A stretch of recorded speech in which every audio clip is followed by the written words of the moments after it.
O livro de Juízes. Lembre-se, depois que Josué levou as tribos de Israel para a terra prometida, ele os chamou para serem fiéis à aliança com Deus, obedecendo os mandamentos da Torá. E se eles fizessem isso, mostrarão a todas as outras nações como Deus é. Assim, o livro de Juízes começa com a morte de Josué e, basicamente, conta a história do fracasso total de Israel. O nome do livro vem do tipo de líderes que Israel teve nesse período. Antes de terem reis, todas as tribos estavam sendo governadas por esses juízes. Não pense em um tribunal. Esses eram líderes político-militares regionais, mais parecidos com chefes tribais. E, um aviso importante, o livro de Juízes é muito perturbador e violento. Ele conta a história trágica da corrupção moral de Israel, da sua má liderança e basicamente como eles não são muito diferentes do que os cananeus. Mas essa história triste também pretende gerar esperança para o futuro. E você pode ver isso na maneira como o livro foi projetado. Há uma grande introdução que prepara o terreno para o fracasso de Israel, já que eles não expulsam os cananeus remanescentes. Em seguida, a grande seção principal do livro tem histórias sobre a corrupção crescente dos juízes de Israel. E a progressão aqui mostra como os líderes de Israel vão de muito bons a regulares e de ruim a piores.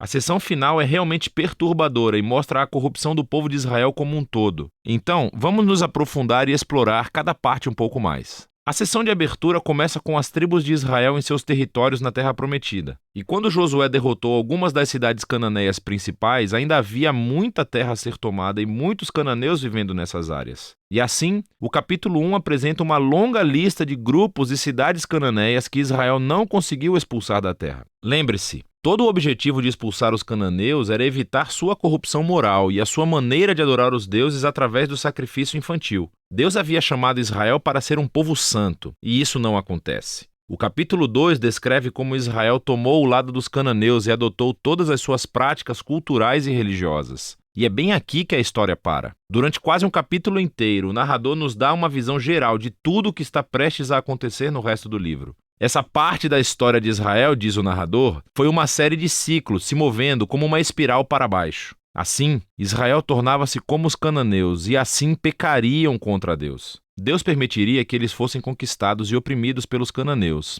E por fim, os israelitas veriam o erro de suas escolhas e se arrependeriam. Então, Deus levantaria um libertador, um juiz dentre Israel, que derrotaria o inimigo e traria uma era de paz. Mas, finalmente, Israel pecaria novamente e começaria tudo de novo. Esse ciclo fornece o conceito literário e o fluxo para a próxima seção principal do livro. Ele se repete para cada um dos 6 juízes principais cujas histórias são contadas aqui. As histórias dos 3 primeiros juízes, Otiniel, Eude e Débora, são aventuras épicas, mas são também histórias extremamente sangrentas. Ou os próprios juízes, ou as pessoas que ajudam os juízes derrotam seus inimigos e libertam o povo de Israel. As histórias sobre os próximos 3 juízes são mais longas e se concentram nas falhas de caráter dos juízes, que ficam cada vez piores. Gideão começa muito bem. Ele é um covarde, mas finalmente chega a confiar que Deus pode salvar Israel através dele. E assim ele derrota um enorme exército de midianitas com apenas 300 homens carregando tochas e panelas de barro.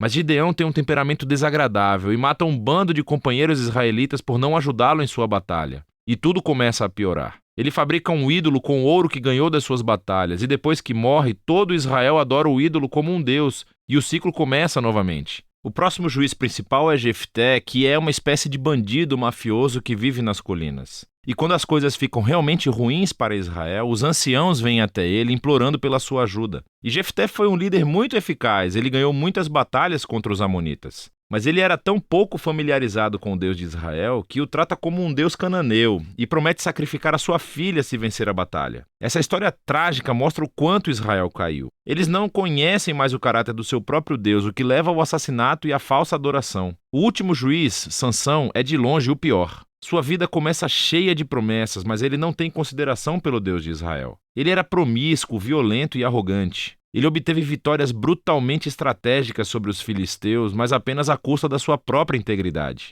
E a sua vida termina em uma corrida violenta de assassinato em massa. Agora, uma nota rápida aqui. Você notará um tema repetido na seção principal do livro. Em momentos-chave, o Espírito de Deus capacitará cada um desses juízes a realizar grandes atos de libertação. O fato de que Deus usa essas pessoas completamente errôneas não significa que ele endossa todas ou até mesmo qualquer uma de suas decisões. Deus está comprometido primeiramente a salvar seu povo. mas tudo que ele tem são esses líderes corruptos e, por isso, trabalha com eles. Essa sessão inteira é projetada para mostrar o quão ruim as coisas ficam. Você não consegue nem diferenciar os israelitas dos cananeus. E estamos falando apenas dos líderes. A sessão final mostra Israel como um todo chegando ao fundo do poço. Há duas histórias trágicas aqui e elas não são para os fracos de coração. Elas são estruturadas por essa linha, que é repetida 4 vezes no final do livro. Naquela época, Israel não tinha um rei, e todos faziam o que era certo aos seus próprios olhos. A primeira história é sobre um israelita chamado Miqueias, que constrói um templo privado para um ídolo. E ele é saqueado por um exército particular enviado da tribo de Dan.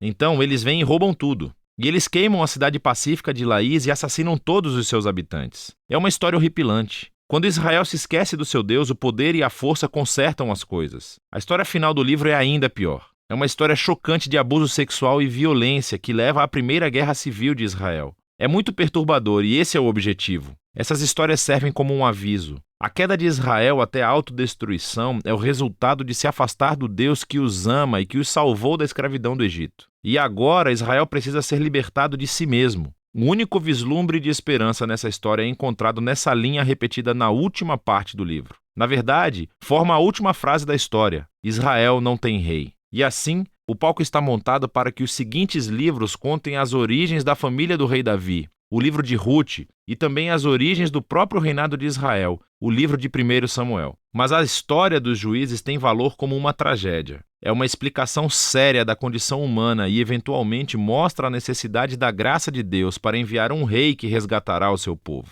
E esse é o livro de Juízes.